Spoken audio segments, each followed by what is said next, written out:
I like the reasoning. It's too far for a field goal, and it's too short to really get a big field position edge on a punt. Let's go for it. And sure enough, it's the ground game that's able to convert for them on fourth down. The offense certainly looking to score some points, but they also need ball security here late as we get down to the final moments of this one. They'll bring a receiver in motion right. They'll need to get the play off quickly. They'll run it now out of the gun. And a short gain there down to the 37-yard line. Just a yard on the pickup there, and it'll bring up a 2nd and 9. Seems pretty obvious defensively a key was stopping the run game. How have they done it so successfully? To me, it seems that these guys really did a nice job of paying attention during the scouting report meeting. And you know, Brandon, when they do those, they talk about the top plays that these guys like to run. The best runs for the top running back, those are the ones you focus on and want to take away. And they've done that pretty successfully in this game. Time for a break. We're back to see what happens after this.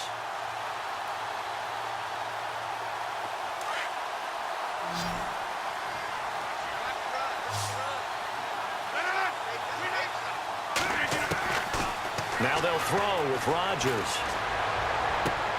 And, a crusher there as it's intercepted. Picked off at the 14. And this one will be brought back to the 22. And that one, it's going to hurt big time. You're in the 2-minute drill trying to get your guys down the field, and it's looking like they're going to come up just short, as this is definitely not his best throw. And it'll wind up being intercepted. Shift together here from the D-line.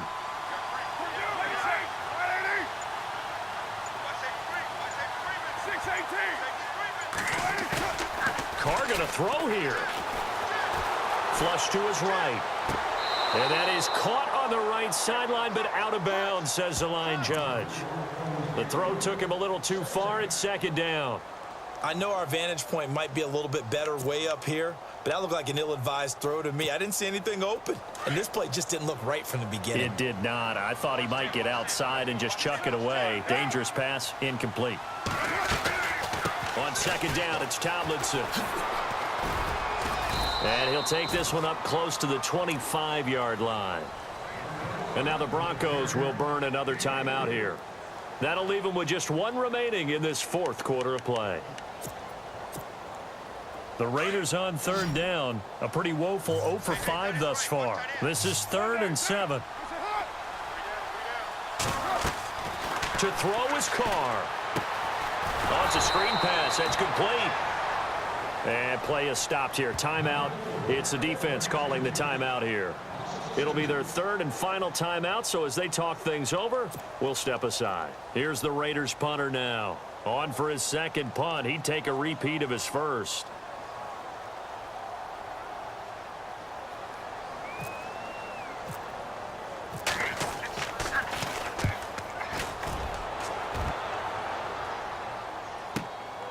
This will be fielded at the 17.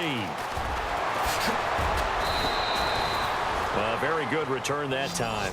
18 yards. And out will come the offense as they take over.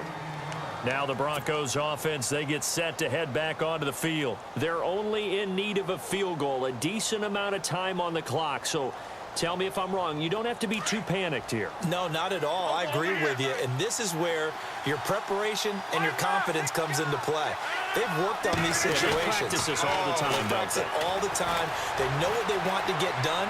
And in a lot of cases, the great competitors, they love this situation.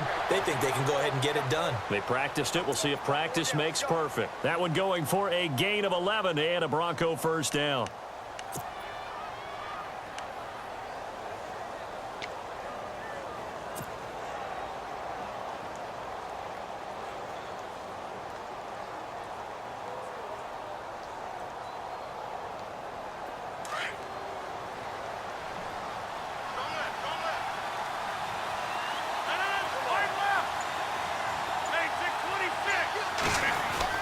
Back to throw.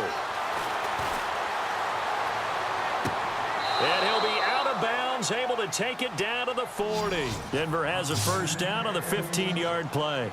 And he did exactly what they needed him to do, Charles. Got out of bounds. They have no timeouts. And they knew that before the play even began. Still executed it. How many times have we seen it happen where you know it, yet a guy's still looking for a timeout or trying to stay in bounds? He got it done.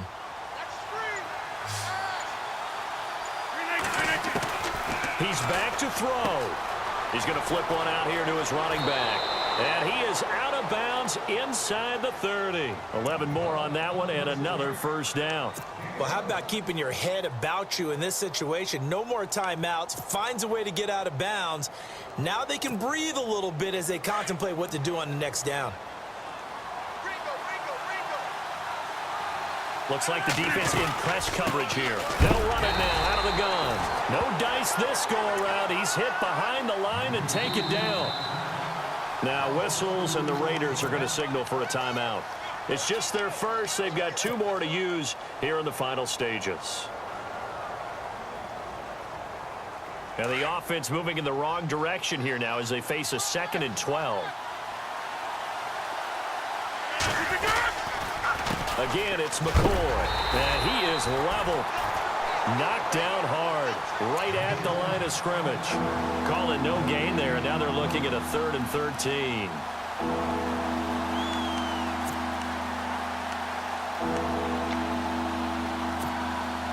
The Broncos on 3rd down. They've had their troubles. Just 1 for 6. This is going to be 3rd and 13.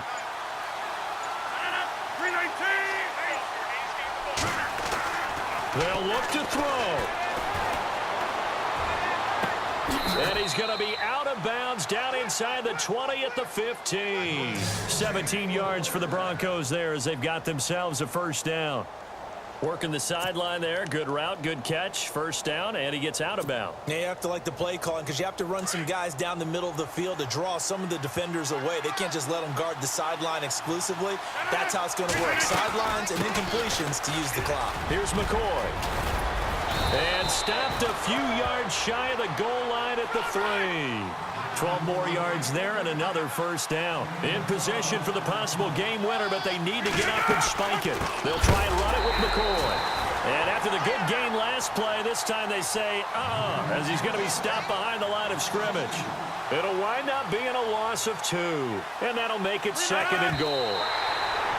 And did he just clock that? Looked like he tried to stop the clock, but the clock wasn't even moving.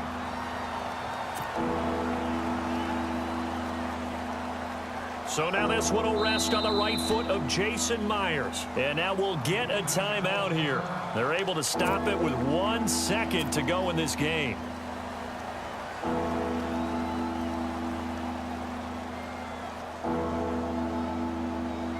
So now this one will rest on the right foot of Jason Myers. The clock showing just 1 tick. This for the win. And it is good. He splits the uprights on the chip shot.